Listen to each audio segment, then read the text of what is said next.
We all rely on farmers and ranchers, but farming is riskier than other businesses out there. Crop insurance helps farmers manage their risk. With crop insurance, farmers put skin in the game by paying premiums and shouldering deductibles. That keeps taxpayers from having to pick up the whole bill every time disaster strikes. Today, about 90% of U.S. farmland is insured, providing $100 billion in protection to more than 130 different kinds of crops. It's a testament to the program's success. Thank you for joining us here on Agri-Pulse.com. I'm Spencer Chase, reporting from the National Association of Farm Broadcasting Annual Convention in Kansas City. And the event, if you're not familiar, is a veritable who's who of influencers in agricultural policy. And I had a chance to ask many of them about their opinion on the current news of the day in Washington, D.C., that, of course, being tax reform. I wondered, where do your organization stand? What would you like to see change about the bill? I think you'll be very interested to see some of their responses. Well, we're supportive of having a tax reform bill put in place, and we're very happy that the initial language keeps the cash accounting in place. It also keeps the step-up in basis in place on the inheritance tax, and also kind of has a plan to sunset the inheritance tax, because in our family's situation, we had to go through all kinds of legal hoops to make sure that we didn't spend part of my parents' wealth back to Uncle Sam and kept it in our family. There are a couple opportunities in terms of treatment of corporations that would be beneficial to ethanol plants, and so we're involved in the conversation.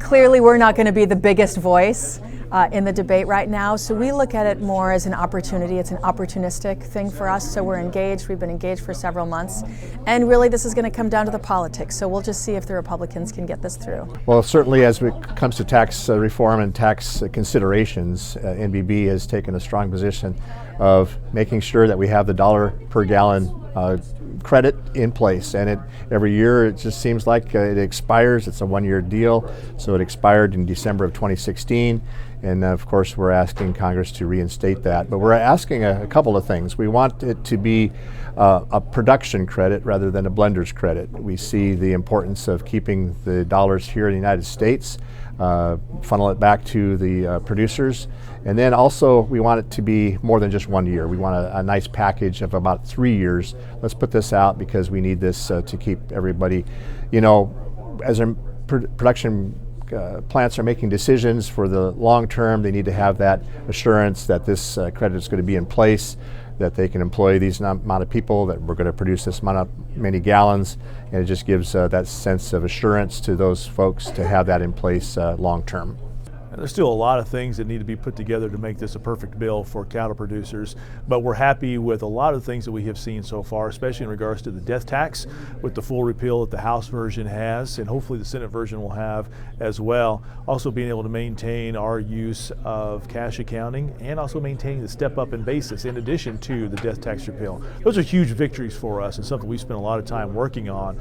But we do have an issue right now on how deductibility of interest is going to be applied to feedlots.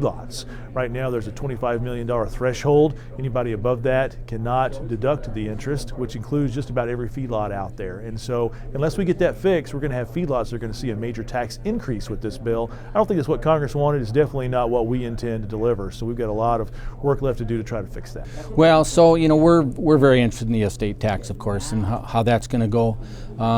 We're supportive of the stepped-up basis. We want, we know that we need to keep that, and if we're going to do anything to the estate tax, we think, raising the limits, maybe doubling them from 5 million to 10 million, would catch most of our membership, and that's who we're kind of looking out for, is our membership and the way we'd be able to hand down our farms to the next generation. The tax bill is massive, right? It's what everybody's looking, and we don't have a real clear picture right now on what it's going to mean for most family farm operations. Everybody's just a little bit different, right? They've structured their operations just a little bit differently, and it's very much a mixed baggage at this point. It was being sold as simplifying the process, as a dramatic reduction in the tax burden, but we're just not seeing that message, quite frankly, Spencer. And probably our biggest concern on the tax package is that it's $1.5 trillion being added to the deficit, and anybody that suggests that that is not going to be paid for at some point in the near future,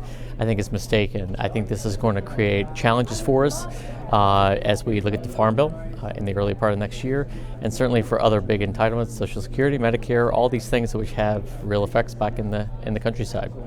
Well, we're hoping for a tax reform package that we can wholeheartedly support. We're closely following all the developments, both in the House and now as it starts to play out in the Senate. When you stand back and look at the U.S. tax code, it hasn't been updated since 1986.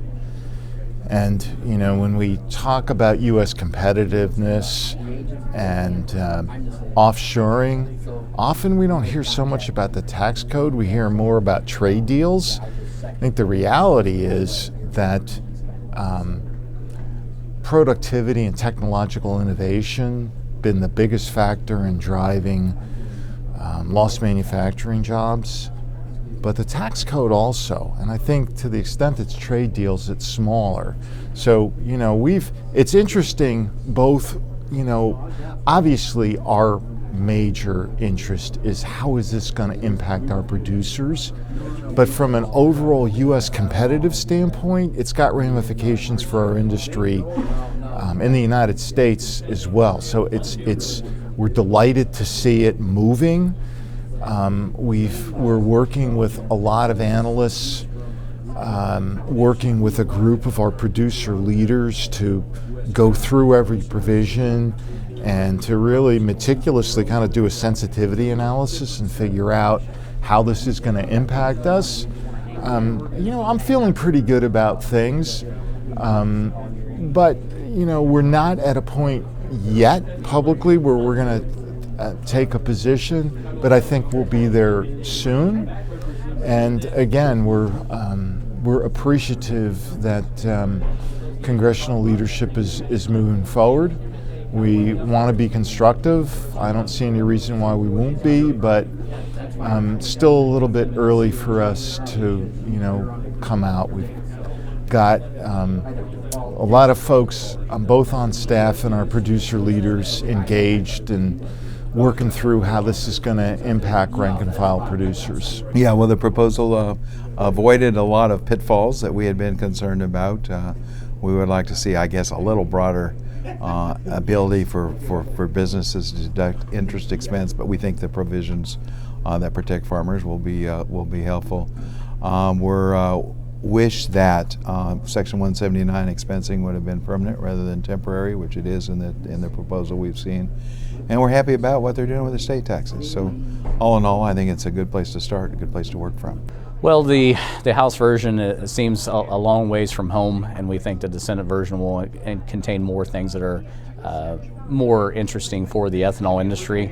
No doubt on my particular side of the fence, where I deal with the fuel retailers the most, there's always been an alternative fuels infrastructure tax credit available, and that's been beneficial more so to electric and natural gas and propane as of late, but it benefits everyone that puts in E85, and so I remain focused on that specific component. But as you look to the advanced biofuels, small producers, et cetera, there's some opportunity in tax reform as well. But the big challenge seems to be how will we pay for it now. So there's a lot of optimism in some and pessimism in some others. We'll see where it goes from here. So as you can see, a lot of different opinions on the tax reform legislation working its way through Capitol Hill. We'll be sure to keep an eye on that and other policy developments here at Agri-Pulse.com. But I think that's going to do it for this week. I'm Spencer Chase. Have a good one.